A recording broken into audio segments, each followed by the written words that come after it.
Anna stared at the holographic display in disbelief, her violet eyes wide with shock. The classified military file floating before her showed a face she knew better than her own Jack's face. But the accompanying text described someone she'd never met.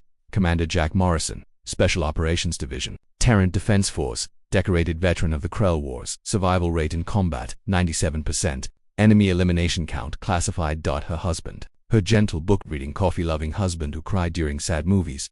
They'd met 3 years ago on Proxima Station, a bustling trade hub where species from across the galaxy mingled. Anna, a Valtorian xenobiologist, had been studying human behavior for her research. Jack had been, what, hiding? This can't be real, she whispered, her translucent blue skin flickering with bioluminescent patterns of confusion.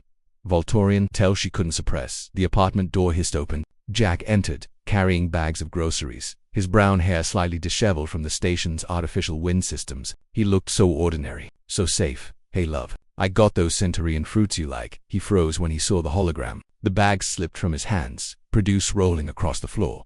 For a moment, neither spoke. Then Jack's entire demeanor shifted. The slight slouch vanished. His eyes, usually warm and playful, became sharp and calculating. Anna had seen predators on a dozen worlds, but she'd never truly understood what a human warrior looked like until this moment. Where did you get that file? His voice was level, controlled, nothing like the animated tone he usually used. The council. Anna's voice shook. They're investigating humans, looking into why your species is so successful in conflicts. They accessed military records. I saw your name. Jack closed his eyes, exhaling slowly. When he opened them again, some of the softness had returned, but the warrior still lurked beneath. I wanted to tell you. 1,000 times. I wanted to tell you. Tell me what? Anna's skin flashed red and that you've killed thousands, that you're some kind of soldier. Jack finished quietly. I was a soldier. Anna, past tense. The file says you're on reserve status. You could be called back any time. She gestured at the hologram, her hand trembling. It says you single-handedly held a research station against a Krell battalion for 8 days. 8 days. Jack, my people would have surrendered in 8 hours. Your people are smart enough to surrender, Jack said, moving closer. Humans, we're stubborn. Stupidly, dangerously stubborn. Anna backed away. The council is terrified of your species. They think humans are a threat to galactic peace. After reading this, I'm starting to understand why. Pain flashed across Jack's face. Do you really believe that? After 3 years together, do you think I'm a threat to you? I don't know what to think. Anna's bioluminescence pulsed chaotically. Every species in the galaxy has some advantage. Valterians have our empathic abilities. Krell have their armor and strength. Zethians have their hive intelligence. But humans, she pointed at the hologram, you're not the strongest, not the smartest, not the fastest. But somehow, you win. You always win. And no one understands why. Jack ran a hand through his hair, the gesture achingly familiar despite everything. Can I show you something? Before Anna could respond, the apartment's emergency alarm shrieked. The holographic display shifted to show a station-wide alert. Krell raiders had breached the outer hull, 3 sections away and moving fast.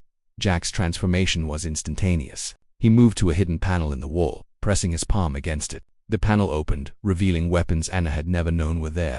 He efficiently checked a plasma rifle, his movements practiced and precise. Jack, what do you? Stay here. Lock the door. Don't open it for anyone but me. He was already moving toward the exit. You can't fight them alone. Call station security. Jack paused at the door, looking back at her. For a moment, she saw both versions of him overlight, the gentle husband and the hardened warrior. Station security are but peaceful traders. They've never seen real combat. Those Krell will cut through them in minutes. And you can stop them. Even as she asked, Anna knew the answer. That's what humans do, Anna. We protect what we love, even when the odds are impossible. Especially then. His smile was sad and fierce all at once. It's not that we're unbeatable. We just refuse to accept defeat. He was gone before she could respond. Anna stood frozen for exactly 5 seconds. Then her scientific mind began working. She pulled up the station schematics, tracking the Krell movements. 3 groups, 12 raiders total, heavily armed, moving toward the residential sectors, moving toward her section. Then she saw Jack's signal on the scanner. 1 human, alone, positioning himself at a choke point.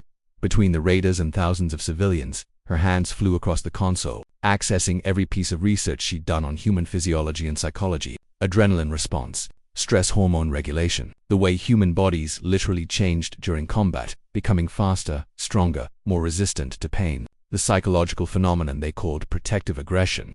The scanner showed the first engagement. Jack's signal didn't waver. The Krell signals began dropping. Anna watched for 20 minutes, her scientific detachment warring with her emotions. This was why the council feared humans, not because they were monsters but because they were capable of becoming monsters for the things they loved.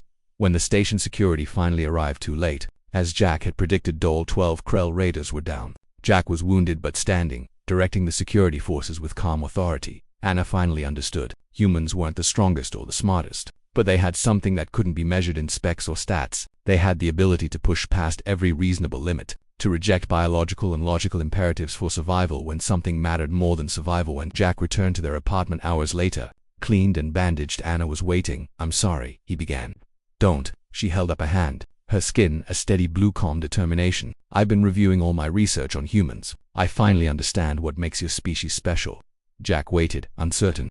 "You're all warriors," Anna said softly. "Not because you love violence, but because you love so fiercely that you'll become violence itself to protect what you care about. Every human has that capacity." "I wanted to leave that life behind," Jack said. "I wanted to be just a person." "Your person." Anna crossed the room, taking his hands in hers. "You are my person. But you're also a human warrior. I can't ask you to deny that part of yourself, especially when it's the same part that makes you willing to die for strangers in a residential sector." The council is afraid because they don't understand that human warriors fight hardest when they have something to come home to.